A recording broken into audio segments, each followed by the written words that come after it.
Ethan Winters has escaped that fool Heisenberg. Because he is in my castle and has already proven too much for my daughters to handle. When I find him... No, Mother Miranda. Yes, of course, I understand the importance of the ceremony. I won't let you down.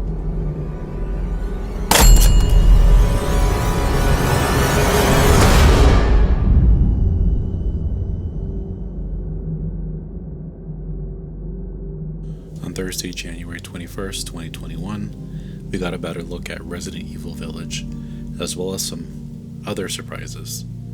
Let's get into it.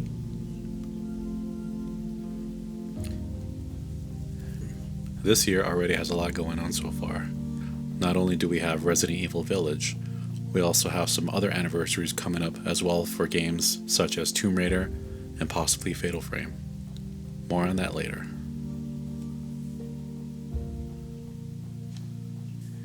Resident Evil Village finally has a release date, May 7th, 2021. It seems far and close at the same time, and I gotta say, I feel some relief. Of course, I don't have a PS5 yet, but here's a good thing. Village will be available on both last-gen consoles, with a free upgrade being available for next-gen. This is very generous and much appreciated. I hope to have a PS5 by then. Until that mysterious day comes, the one I've been dreaming about. I'll get to enjoy this gem on either PS4 or Xbox One. At this point, some of us may not get a new console until after the end of the world. Scalpers continue to ruin it for us, shattering the hope I'm holding on to.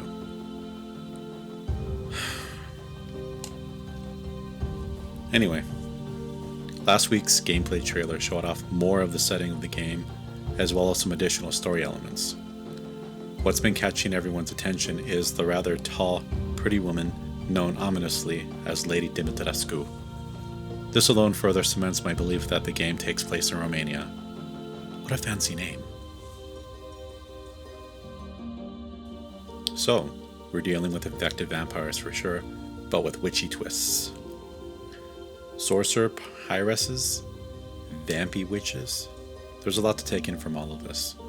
Aside from the vamp girls' assets, which has the internet all horny.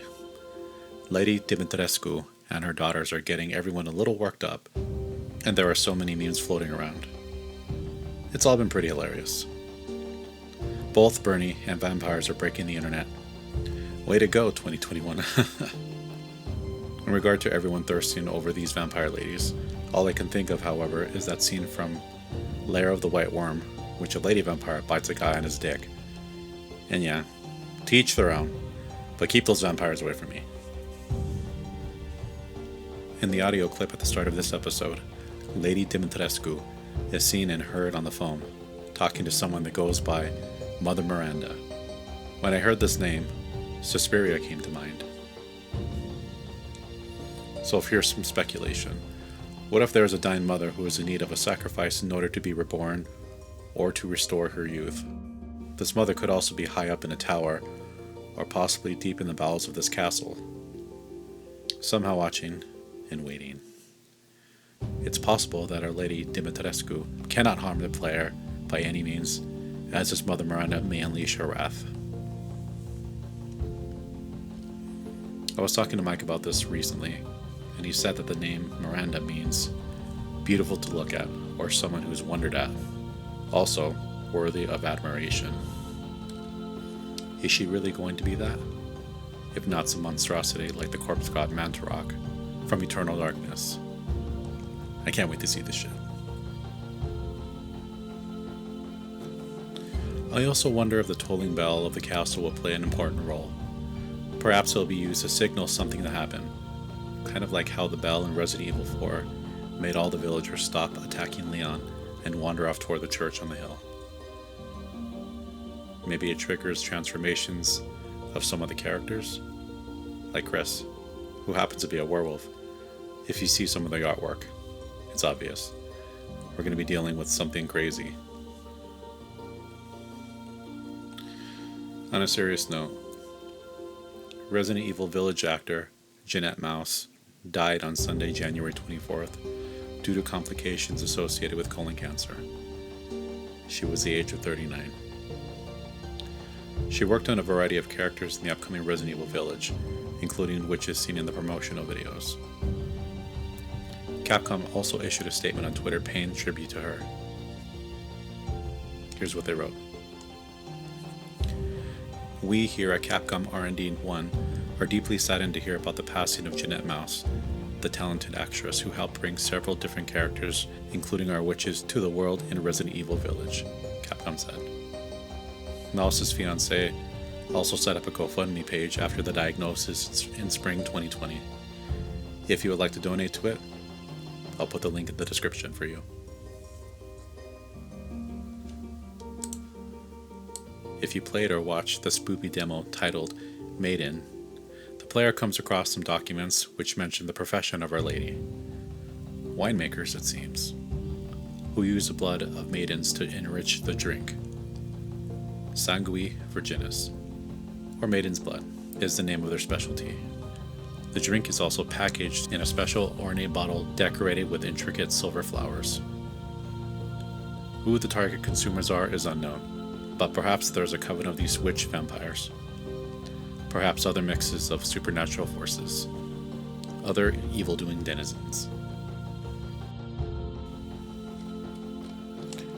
What also caught my attention was the mention of other families. Beneviento, Moreau, and Heisenberg being the other three besides Dimitrescu. Back to one of the other game trailers. They show what looks like 4 crests representing each of these families. So I'd imagine, yes, as the player navigates each area, you'll be pursued by one of these families. I'd imagine Heisenberg would be a werewolf house for some reason. It was also worth mentioning how originally I thought this bearded man with sunglasses would have been the merchant. Nope.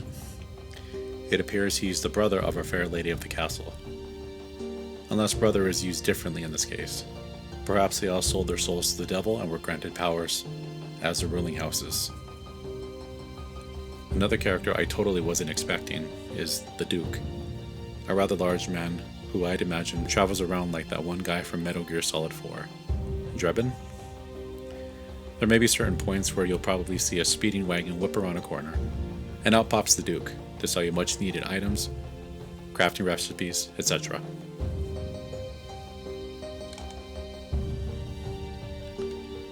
The last surprise for Resident Evil is the online multiplayer game, Reverse. I'm not sure how I feel about this, but who knows, it may grow on me. With the way the game's playing now, I imagine it will be hard to hit other players who don't move like zombies. They'd really have to speed up the movements for this to work. Aiming and shooting is slow enough as it is sometimes. I was really hoping for Resident Evil Online remasters. I never got a chance to play those back in the day, and it would have been a great opportunity for it. Alas. With the success of the Mario 35th anniversary, it's no wonder other game franchises are catching on. Tomb Raider will be celebrating its 25th anniversary all year long as part of an announcement from the official Tomb Raider Twitter. What surprises are we in for? A major game is out of the question per the announcement video, but they plan on unifying the timeline of the origin stories and the PS1 era games. Also, Netflix has announced plans to release a brand new Tomb Raider anime series, which will follow Lara Croft after the events of the recent Reboot Origins trilogy. So perhaps this could also mean the retelling of the PS1 game's events, or even reimaginings of those games, which sound great to me. This in turn will deliver us to the latest point in the timeline where a new game will take place. I have high hopes for this.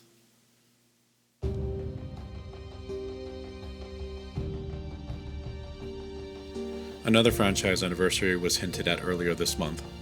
Here's a snippet. 2020 was a year where things that were normal were no longer normal. I'd like to look at what's important and what I love once more, and create a game with a fresh perspective. 2021 is also the 20th anniversary of the Fatal Frame series, so I'd like to celebrate it in some way if possible. says series producer Kaisuke Kikuchi. We're working very hard to announce some titles by spring. We're developing a wide range of titles, from those currently under adjustment to those with pending names, he also says. At this point, I will take anything. There are 2 mainline Fatal Frame games I never got the chance to play, and this could be it. I still have my copies of Fatal Frame 1, 2, and 3 from the PS2 era. Part 4 was only released in Japan, and Part 5 was a Wii U exclusive download only. Though I have a Wii U, playing it wouldn't have been realistic. I would have to have cleared off my entire console's memory. It just seemed like a pain in the ass. So it's possible, we could probably get some remakes. Hopefully a compilation of some of the games in the series. All of them.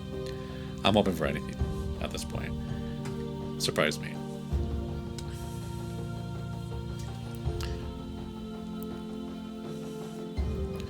So it's only the end of January, and look how much there is to talk about. It will soon be February, and I'm sure there will be more news to come. I'll leave you with a couple of minutes of dialogue from one of my favorite games from the Dreamcast era. I still think about it from time to time. Maybe the next episode will be about this.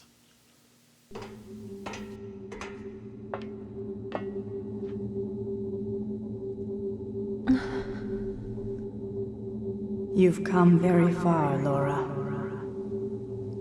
I am Lucy, your mother. I've been waiting for you. Laura, I'm right here.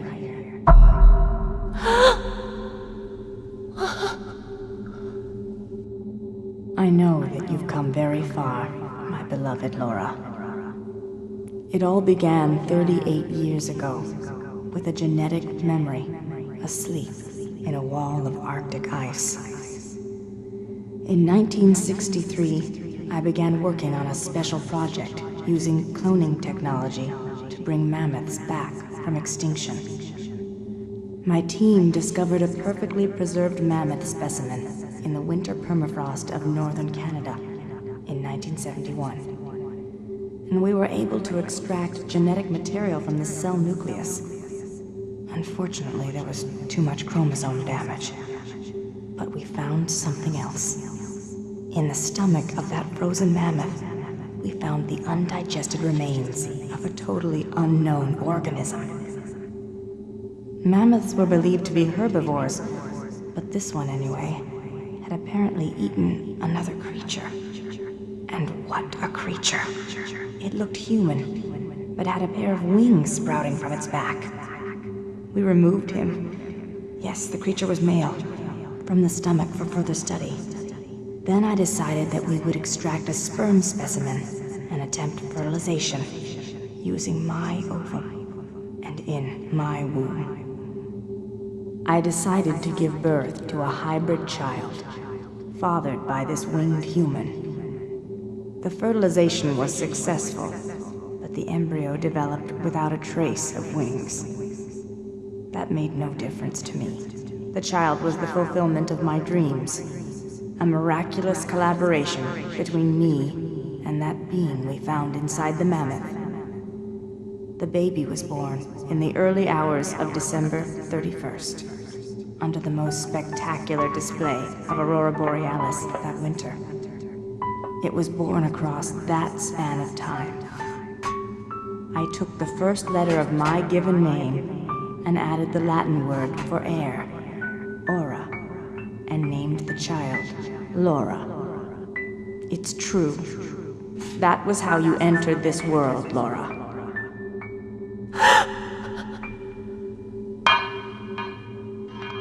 When I was in labor with you, I had a vision. Something akin to the will of the cosmos spoke to me and described something important. That a powerful spirit had appeared in the space-time continuum and was on its way to Earth from the far reaches of space, and that it would arrive on Earth when my child had become a grown woman. At that moment, for the first time, I felt the enormity, even the sin, of what I had done. But at the same time, I I saw in you the hands of fate. Then, 7 days later, my own life ended.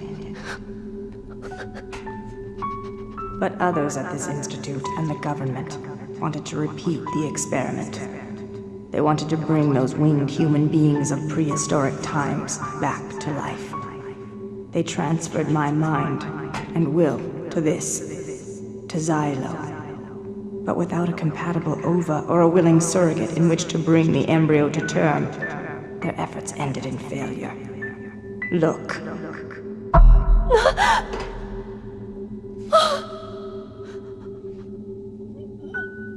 Laura, you must kill me. End your mother's torment so that no one will ever repeat this mistake. Do it now, while I still have my will.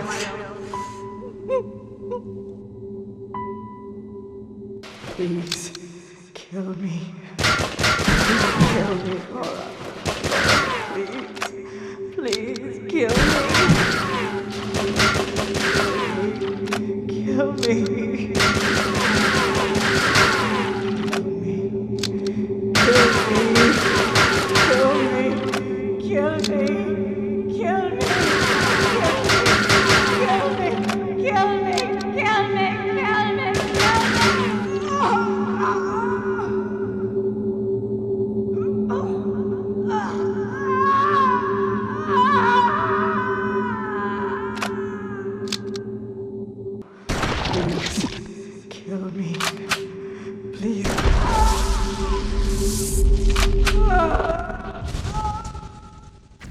Until next time, folks. Have a great one.